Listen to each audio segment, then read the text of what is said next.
صباحكم سعادة وسكر زيادة.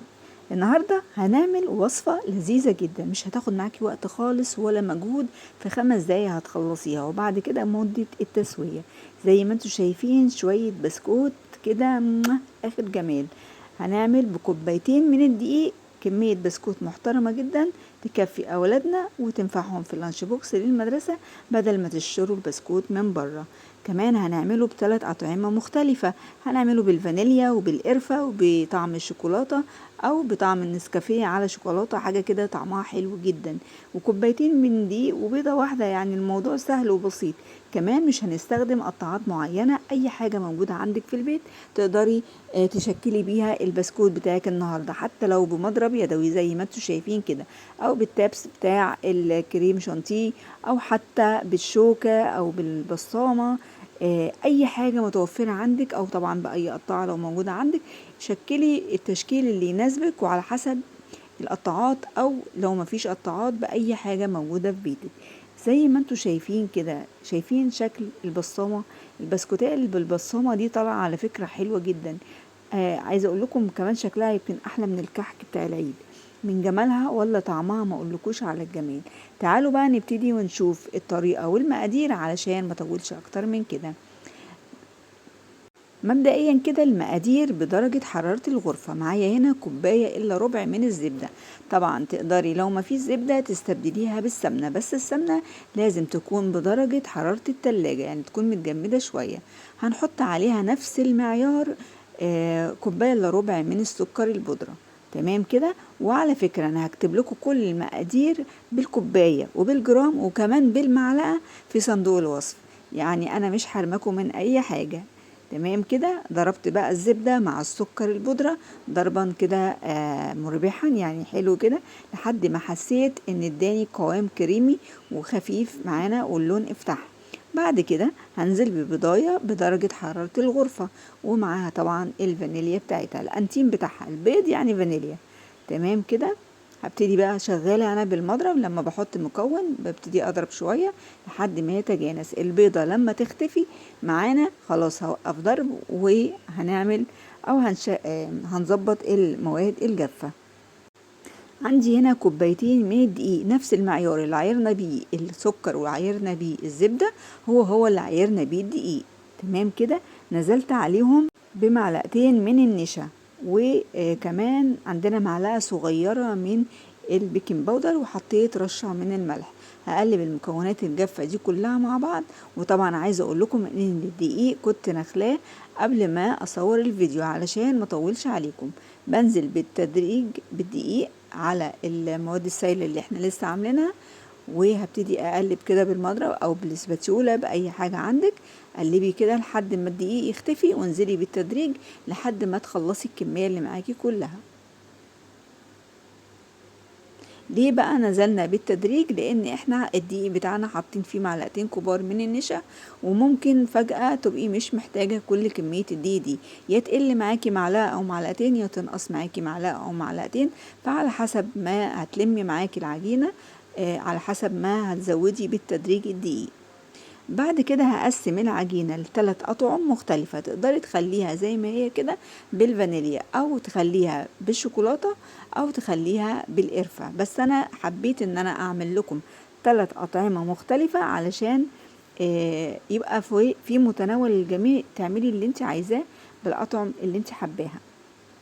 حبيت يعني أشكل في الأطعمة علشان تديكي نتيجة حلوة قوي وترضي جميع الأطراف. الجزء اللي انا خدته ده هعمله بالفانيليا، بزود له معلقه من الدقيق زي ما انتم شايفين كده. هبتدي بقى ادمج كده المعلقه الدقيق اللي انا حطيتها مع الجزء بتاع العجينه. ولو لاحظتوا انا العجينه ما حطيتلهاش ازيد من كوبايتين دقيق، علشان انا لسه كنت هضيف لها حاجات تانية زي معلقه الدقيق اللي احنا حطيناها دلوقتي عشان تبقى بالفانيليا وتبقى فاتحه كده، وزي معلقه الكاكاو اللي انا هضيفها بعد شويه، وهكذا. فاهماني؟ طبعا عشان كده انا ما حطيتش زياده في العجينه من البدايه خالص. خلاص كده انا جمعت اللي هي بالفانيليا. هنحط الطبق بقى على جنب، وهنجيب بولة تانية صغيرة، وهقسم بقى العجينة اللي قدامك دي على نصين. اخد جزء كده هعمله بالكاكاو، والجزء الاصغر هعمله بالقرفة. انا مش كل الولاد عندي بيحبوا بالقرفة، هي واحدة بنوتة بس اللي بتحب بالقرفة. فاللي بالفانيليا عملت كمية كبيرة، وكمية اصغر شوية بالكاكاو، وكمية اقل خالص بالقرفة، على حسب حبنا للحاجات اللي انا للأطعمة اللي انا عاملاها دلوقتي. خدت نص معلقة كده من الكاكاو وحطيتها على العجينة. تمام. وهشوف لو هي محتاجة نص معلقة كمان هضيف. المهم قوي ان احنا ننخل الكاكاو على العجينة بتاعتنا، لان الكاكاو بيبقى معروف ان بيبقى فيه تكتلات، فلازم ندمجها كده في الشوكة الاول قبل ما تنزل على العجينة. هحط مع الكاكاو نص معلقة صغيرة من النسكافيه، ودي اختياري، بس بصراحة النسكافيه مع الكاكاو بينقلك لحتة تانية خالص. عايزة اقول لكم كان طعمه خرافة والله بجد. اللمسة بتاعت النسكافيه على الكاكاو الخام خليته في حتة تانية، خليته طعمه خطير خطير بجد. بصوا انا عملت ايه دلوقتي. النص معلقة من النسكافيه حطيت عليه نص معلقة من المية، يكاد يكون مع يعني نقطتين كده، ودوبتهم الاول في قلب المعلقة قبل ما اضيفهم على الكاكاو والعجينة. الخطوة دي مهمة لان النسكافيه حبيبات، فما ينفعش نضيفه على طول على الكاكاو، لازم ندوبه الاول زي ما انتم شايفين كده. اتأكد ان النسكافيه داب في النقطتين المية اللي انا حطاهم، بعد كده هنزل بيهم بقى على الحاجات التانية بتاعتي، وبايدي بقى ادمج كل الكلام ده.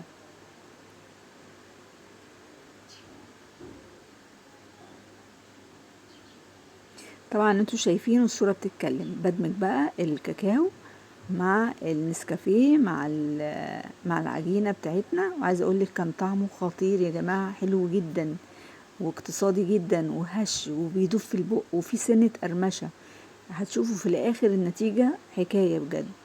انا شفت كده ان العجينة لونها فاتح، الكاكاو الفاتح، فانا حابة ان هي تكون لون الشوكولات الدارك الغامق، بحب الدرجة دي جدا. وطبعا ليكي الاختيار، حابة تخليها على الدرجة دي، حابة تزودي زي كده شوية. يعني انا التوتال حطيت يعتبر كده معلقة من الكاكاو الخام. انا كنت حاطه نص في الاول، ودلوقتي حطيت نص كمان، وحطيت يعني حوالي كده ربع معلقة من النسكافيه. تمام. وطبعا عايزه اقول لكم ان النسكافيه ده اختياري يعني، بس بيخلي الكاكاو تحفه. هدمج بقى الكلام ده وهقلبه تقليبه كده بالراحه خالص من غير عجن. انا يا دوبك بس كده بدمج المكونات في قلب بعضها. شايفين لون الشوكولاته تحفه. هنا بقى الجزء اللي فاضل، وده اقل جزء في المكونات يعني كلها اللي انا عاملاه، اقل جزء في العجينه. هحط له حوالي كده نص معلقه من القرفه، زي ما انتم شايفين دي كده في حدود نص معلقه. تمام. هبتدي برضو ادمجها، وكده كده انا ايدي مكانها الكاكاو ده، فهدمج الكلام ده. ودي هتبقى لونها لون الفاتح، واخده كده لون القرفه الفاتح. بس يا جماعة يعني انا من الناس اللي ما بحبش القرفة، بس عجبني البسكوت بالقرفة جدا، ودي اول مرة اكل حاجة فيها قرفة بصراحة. يعني انا قلت ادوق واحدة كده، لقيت نفسي باكل كذا واحدة. حسيت ان لا، فرق كتير وطعمه كان حلو يعني، يختلف بصراحة. هغسل بقى ايدي وهظبط كده الاداء واجيب الصاج بتاعي وهنشوف هنشكل ازاي. بصوا هنشكل بالادوات اللي موجودة عندكم في بيوتكم زي ما انتوا حابين وزي ما متوفر معاكم. دي قطاعات مثلا، حاجة زي البصامة كده، حاجة زي قطعة الوردة. ممكن تعملي بشوكة زي ما انتوا شايفين كده، ممكن تعملوا بالتاب اللي هو اللي هو القمع اللي هو بتاع الكريمة والحاجات دي. ممكن تعملي بالمضرب اليدوي. اي حاجة موجودة عندك تقدري تشكلي بيها يعني، ما توقفيش على حاجة. فاهمني. المهم ان عجينة البسكوت ناجحة وهتعجبكم جدا باذن الله، انا واثقه في كده. كميه محترمه جدا من كوبايتين بس من البسكوت، والطعم حكايه، وينفع لاولادكم للمدارس. شوفوا الوصفه معايا لحد اخرها باذن الله، يا رب تنال اعجابكم. زي ما انتم شايفين كده حطيت القمع او بتاع الكريمه ده. تمام. وببططها كده وبنزل عليها من فوق كده، اخد الشكل بتاعه وبيبقى شكله جميل بالشكل ده زي ما انتم شايفين. وممكن نفس الشكل ده نعمل عليه دواير بالسكينة كده، خطوط خطوط كده حوالين الرسمة اللي في النص دي، برضه هيبقى شكله حلو جدا. يعني انتي تقدري تفنني في الشكل زي ما انتي حابة على حسب رؤيتك انتي. شايفين دي بقى بالشوكولاتة حلوة ازاي؟ طبعا هعمل معاكم كام واحدة كده بكذا شكل عشان تشوفوا قد ايه هو سهل جدا وبسيط جدا. عندنا 3 أطعم بالقرفة وبالفانيليا وبالشوكولاتة، او شوكولاتة على نسكافيه، حاجة كده. ال3 أطعم احلى من بعض علشان يبقى معاكي تشكيلة حلوة من البسكوت. آه، يعني على حسب بقى ذوق كل حد عندك في الأسرة، في اللي هيحب بالشوكولاتة اكتر، في اللي هيحب بالفانيليا اكتر، بالقرفة. يبقى انت كده سوري، يبقى انت كده رضيتي جميع الأذواق. وممكن تعمليه بالفانيليا بس او بطعم واحد بس، طبعا الاختيار ليكي. المهم ان النتيجة في الاخر حلوة جدا. بصوا بقى ده شكل الوردة، بصوا قمر ازاي، قمر جميلة جدا.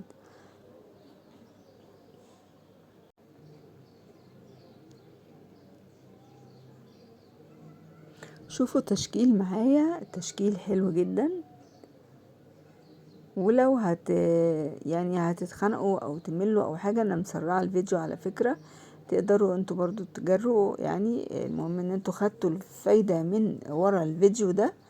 آه نتيجة حلوة جدا، البسكوتية في منتهى الطعامة والجمال. والاشكال بقى عليكم، اعملوا بالاشكال اللي تناسبكم. انا اقترحت عليكم اشكال كتير، وانتم على حسب بقى ايه حبكم لكل رسمة او لكل شكل هتكون ازاي.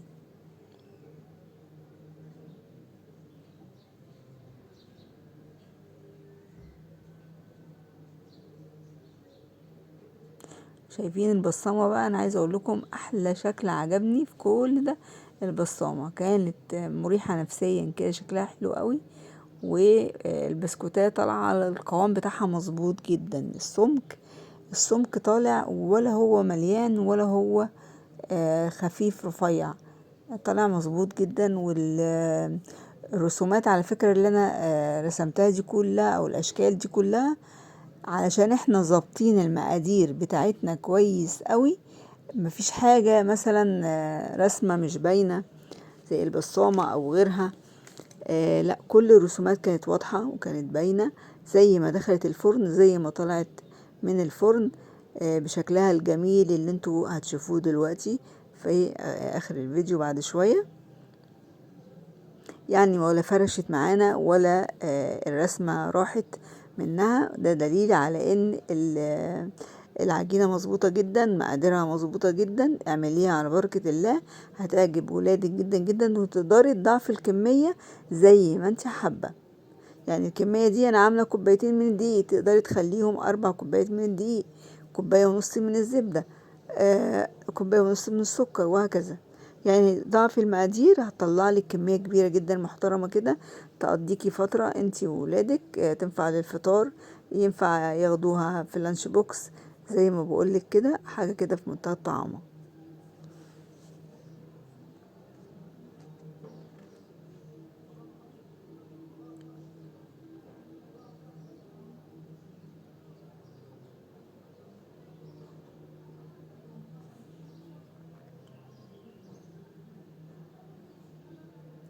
هبتدي بقى اخد كرات كده قد بعضها علشان اشكل على طول، بدل ما اعمل واحدة واحدة، لا، بجمع كده شوية كور كده من كل طعم من الأطعمة بتاعة البسكوت دي زي ما انتوا شايفين. وهبتدي بقى اشكلها على طول علشان ايه انجز واخلص الصاج بتاعي بسرعة.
شفتوا طبعا شكل الورد تحفة، شكله قمر خالص.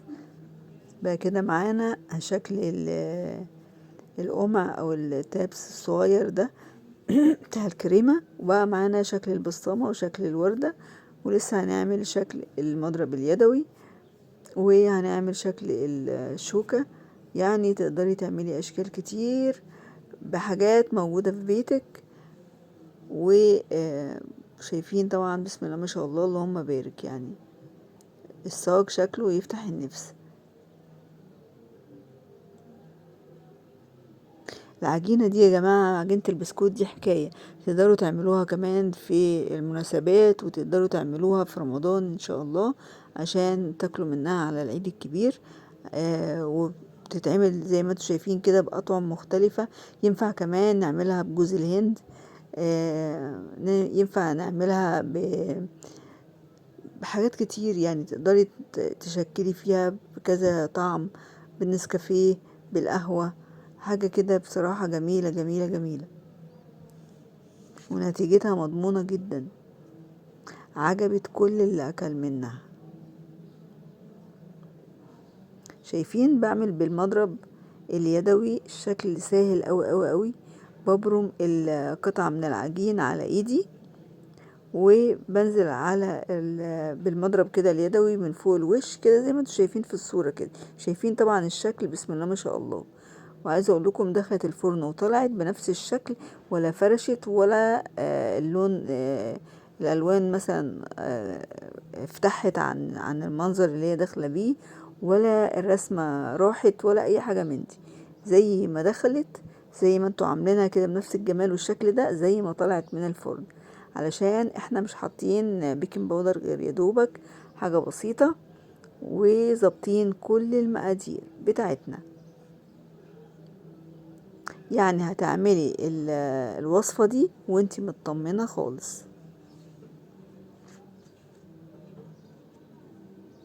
هتنجح معاكي من اول مرة. شايفين خلصنا الصاج الاولاني ده بسم الله ما شاء الله. في الصاج الاولاني ده 3 رسومات، والتلاتة احلى من بعض.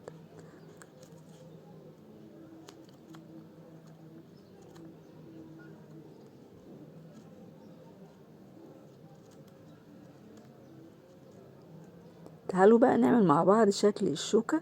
وعلى فكرة الشوكة نقدر نعمل منها اشكال كتير، مش بس الشكل اللي انا هوريه لكم ده. يعني ده شكل من يعني واحد من الاشكال اللي ممكن تتعمل بالشوكة. يعني اللي هو اللي شكله زي الجوجع كده. بنفرد كده قطعة، طبعا بنبرم القطعة على ايدينا الاول زي ما انتم شايفين كده، وبعد ما بنبرمها بنبططها، وبعدين نحطها على الشوكة من فوق الوش، وبعدين نلفها رول على الشوكة واحنا بنسحبها.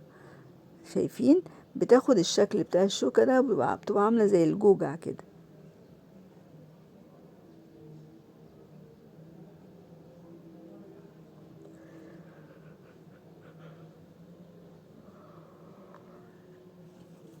طبعا كل حاجة باينة وواضحة عندكم في الفيديو. وينفع كمان ما نلفهاش رول كده على الشوكة من فوق الوش، ونعمل نلفها كده، نبرمها ونحطها على الصاج، وبعدين نمشي بخطوط بسيطة بالشوكة من فوق الوش. هتدينا خطوط، شكل الخطوط كده، فهتبقى لذيذة جدا برضو. يعني الشوكة ممكن نعمل بيها كذا شكل غير اللي انا مطلعاه في الفيديو.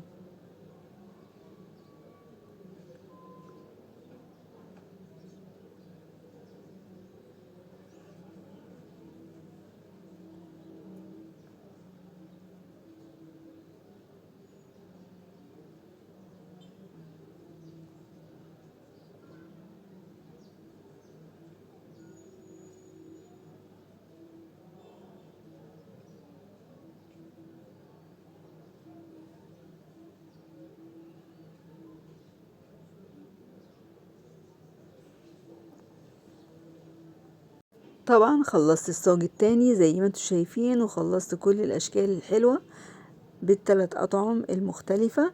وهندخله من الفرن على درجة حرارة 180. هيقعد من 10 ل 12 دقيقة في الفرن. زي ما انتم شايفين طلع من الفرن بسم الله ما شاء الله، ولا غلطة، ولا نفش مننا، ولا الرسمة راحت، ولا شكله اتغير. زي ما دخلناه زي ما طلعناه، يعني بسم الله ما شاء الله اللهم بارك. عايزه اقول لكم مقرمش في سنة قرمشة كده عشان فيه نشا طبعا، وطعمه لذيذ، يعني طعمه فيه طعامة كده، وانتي بتاكليه تحسي ان هو حاجة غنية، حاجة متكلفة قوي، رغم ان احنا عملناه بحاجات بسيطة جدا جدا. شايفين؟ يعني عايزة اقول لكم اللي بالكاكاو ده طالع حكاية. اكتر حاجة عجبتني عشان ريحة النسكافيه مع الكاكاو كانت حكاية بجد وتحفة جدا. خلصنا الفيديو بتاعنا، عملت طبق حلو محترم كبير من البسكوت، ينفع لأولادكم من المدارس، ينفع للفطار، ينفع سناكس، حاجة كده طعمها حلو، ينفع كمان من ضمن وصفات العيد. بتمنى الفيديو يعجبكم وتعملوا الفيديو ده. كنت معاكم عزة سعيد من قناة وصفة حلوة.